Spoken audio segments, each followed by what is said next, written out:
कण आपनको एटा विश्वास हब कि एटा केएफसी पॉपकॉर्न ठू भी अधिक क्रिस्पी एंड टेस्टी। एटा आज मु फर्स्ट टाइम बनैली आरे मु दीवानी हो गली मो मुहर तो देखिक जानी पारुथिबे एटा केते टेस्टी।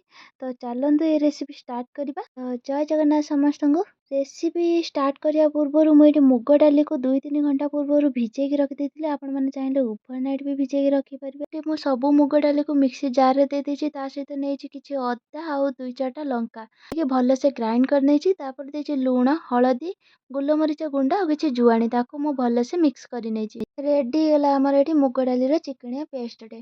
ତାକୁ ମୁଁ ସାଇଡରେ ରଖିଦେଇଛି। ତାପରେ ନେଇଯାଇଛି ଗୋଟେ ପ୍ଲେଟରେ କିଛି ତେଲ ଲଗେଇକି ତାକୁ ଭଲସେ ଗ୍ରୀସ୍ କରିନି। ମିକ୍ସ କରିଥିବା ଡାଲିର ପେଷ୍ଟକୁ ଏଠି ମୁଁ ପ୍ଲେଟରେ ଦେଇ ଦଉଛି ଆଉ ତାକୁ ଷ୍ଟିମ୍ କରିବା ପାଇଁ ଗୋଟେ କରେଇରେ ପାଣି ଦେଇକି ଷ୍ଟାଣ୍ଡ ଦେଇକି ତାକୁ ଷ୍ଟିମ୍ କରିବା ପାଇଁ ରଖିଦେଲି। ଷ୍ଟିମ୍ ହେବା ପାଇଁ ଏଠି 15-20 ମିନିଟ୍ ଟାଇମ୍ ଲାଗିବ। ତା ଭିତରେ ମୁଁ ଏଠି କର୍ନଫ୍ଲେକ୍ସକୁ ଭଲସେ ଗୁଣ୍ଡ କରିନେଇଛି। ତା ବଦଳରେ ଆପଣମାନେ ବ୍ରେଡ୍ କ୍ରମ୍ସ ବି ନେଇପାରନ୍ତି।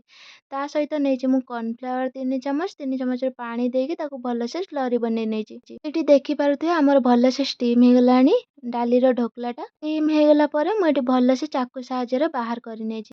ମୁଁ ଏଠି ହାତରେ ଖଣ୍ଡ ଖଣ୍ଡ କରିକି ଛିଡେଇ ନେଇଛି। ଆପଣମାନେ ଚାହିଁଲେ ଚାକୁ ସାହାଯ୍ୟରେ ବି ସ୍କ୍ୱାର ଟାଇପର ନହେଲେ ଆପଣ ଯୋଉ ସେପ୍ରେ ଚାହୁଁଛନ୍ତି ସେ ସେପ୍ରେ କାଟି ପାରନ୍ତି। ଏଇଠି ଦେଖିପାରୁଥିବେ ଏଇଟା କେତେ ସ୍ପଞ୍ଜି ବନିଛି ଆଉ ଏମିତିରେ ବି ମୁଁ ଖାଉଥିଲି ଏଇଟା ବହୁତ ଟେଷ୍ଟି ଥିଲା। ନର୍ମାଲି ବି ଆପଣମାନେ ଆକୁ ଫ୍ରାଏ କରିକି ଖାଇପାରିବେ। ହାତ ସାହାଯ୍ୟରେ ମୁଁ ଏମିତି ଛିଡେଇକି ଖଣ୍ଡ ଖଣ୍ଡ କରି ନେଇଛି। କରିକି ରଖିଥିବା କର୍ନଫ୍ଲାୱାର ସ୍ଲରିରେ ମୁଁ ତାକୁ ଡିପ୍ କରି ନେଇଛି। ଡିପ୍ କରି କର୍ନଫ୍ଲେକ୍ସ ଦେଇଦେଇଛି। ଆପଣମାନେ ବ୍ରେଡ୍ କ୍ରମ୍ସ ବି ଲଗେଇ ପାରନ୍ତି। କର୍ନଫ୍ଲେକ୍ସରେ କୋଟ୍ କରିକି ମୁଁ ଡାଇରେକ୍ଟ ତେଲରେ ପକେଇଛି। ତେଲରେ ଏଠି ଗୋଲ୍ଡେନ୍ ହେଲା ପର୍ଯ୍ୟନ୍ତ ଆମେ ତାକୁ ଫ୍ରାଏ କରିବା। ଦେଖିପାରୁଥିବେ ଭଲସେ ଗୋଲ୍ଡେନ୍ କଲର୍ ଆସିଯାଇଛି। ମୁଁ ଏମିତି ବାହାର କରି ନେଉଛି। ବାହାର କରିକି ମୁଁ ତାକୁ ଗୋଟେ ପ୍ଲେଟ୍ରେ ସର୍ଭ କରୁଛି। ଆଉ ପ୍ଲେଟ୍ରେ ସର୍ଭ କଲା ବେଳେ ଗରମା ଗରମ ସର୍ଭ କରିବେ। ଆଉ ପେରି ପେରି ମସଲା ତା ଉପରେ ଦେଇଛି ଆଉ ଟିକେ ଚଟପଟା ଲାଗିବ ବୋଲି ଆପଣମାନେ ଏମିତିରେ ବି ଖାଇପାରିବେ। ତ ଆପଣଙ୍କୁ ଆଜିର ରେସିପି କେମିତି ଲାଗିଲା ମୋତେ କମେଣ୍ଟରେ ଜଣାନ୍ତୁ। ଏମିତି ନୂଆ ନୂଆ ଭିଡ଼ିଓ ଦେଖିବା ପାଇଁ ମୋ ଚ୍ୟାନେଲକୁ ସବସ୍କ୍ରାଇବ୍ କରିବି ନୋଟିଫିକେସନକୁ ଅନ୍ କରିଦିଅନ୍ତୁ। Thank you for watching.